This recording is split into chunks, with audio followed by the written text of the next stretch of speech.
Hello everyone, this is the Dyson Pure Cool Me, a unique personal air purifying fan. I've owned this Dyson for a year now, and I think it's a great gadget. I use mine in an average sized bedroom, and it works well as both an air purifier for the room and a fan to keep you comfortable.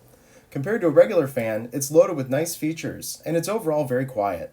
So for all the things it does them well, and I've been very happy with the product. Today I'm going to go over its features, as well as show you how to change the filter, reset the filter life indicator, and some general cleaning tips as needed. The Dyson Pure Cool Me features what Dyson calls core flow technology. The way it works is two jets of air meet on the surface of this dome here, and when they collide, the air shoots outward in one sort of focused jet. The dome surface can be slid up or down with an indicator on the right to adjust the direction that it projects the air. The remote stores magnetically on the front, and the controls are very intuitive, easy to understand. So you've got, we'll just go right through them. You got a power button here. You got to point it at the screen. That turns it on. Right here is an info button. If you hit that, that'll show you the filter life that's remaining.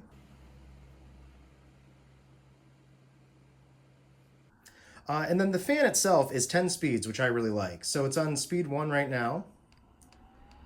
You can go all the way up to 10.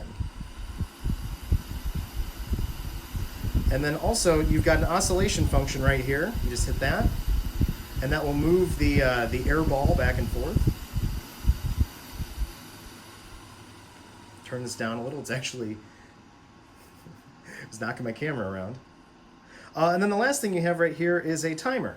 So you can set a timer on it, and let's say you're going to sleep and you plan to get 8 hours of sleep. You can set the timer for 8 hours, and it will automatically turn off when the timer runs out. So it's pretty cool. It can do a lot more than a standard fan, and I like it for that. One nice thing too is the screen will turn off on its own, so it's not emitting any light while it's running overnight. The fan is pretty quiet. On the lowest speed, you can hardly detect it's running. I tend to run it between speeds 4 and 7, and at that level, it's a nice white noise machine. And on max, it's definitely making more noise, but it's still not too bad, and the sound it makes is an uglier shrill. And obviously, it's noisiest at the airstream where it's projecting the filtered air. To make sure you have the space for it, the base of the purifier is about 8 inches wide, and the height of the unit is just about 16 inches. With the remote attached, the Pure Cool Me on its own weighs just under 6 pounds. With the cord and power supply, the whole kit comes in at just over 6.5 pounds. The power cable is approximately 6 feet long. One thing to note is that the plug for the fan is very large due to the integrated power supply, so you have to make sure you have the space to accommodate it wherever you set it up. In terms of power use, the Pure Cool Me is 20 volts DC and uses 40 watts of electricity. Running costs are low. The core flow can be adjusted upward or downward. Other Dyson fans and purifiers project the air out of a large hoop, but this model projects just one focused jet of air. It does move a surprising amount of air. So depending on where you set this up, I think you'll likely be happy with its ability to cool down a room and circulate the air.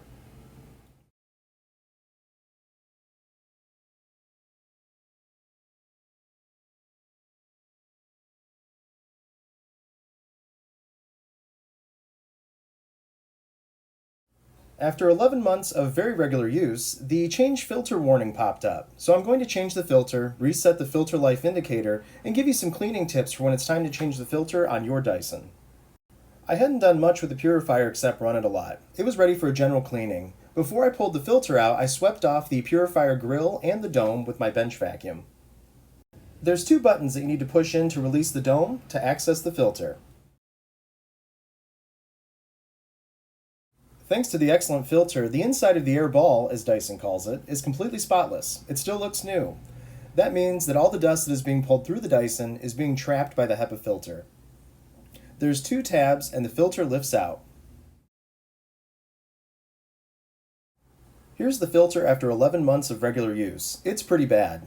You can see at the top how much better the filter looked, but the majority of it is packed with dust. I would recommend cleaning the grill when you change the filter, as it will also hold dust, which I found out from my other Dyson purifier.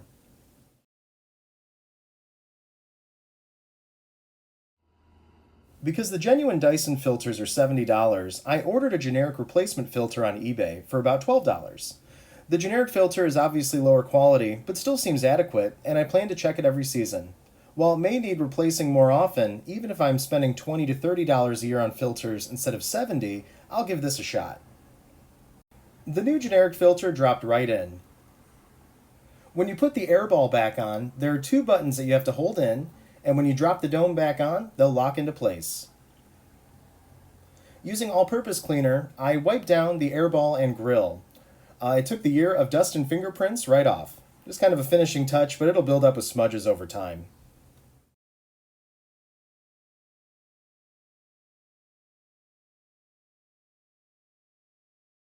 Now that I have a new filter installed, I reset the filter life indicator, which is very easy to do. First, you turn the fan on, and once it's going, hold down the power button on the remote, and you'll see a countdown timer appear on screen. Hold it down for 5 seconds, and a check mark will appear. That was it.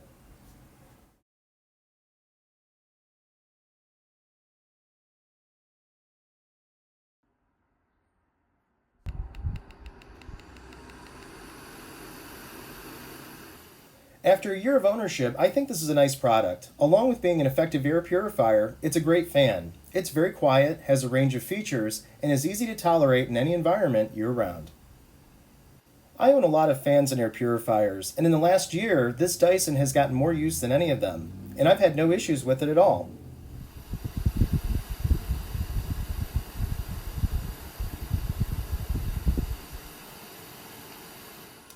If you have any questions, feel free to ask, and as always, thank you for watching, and have a great day.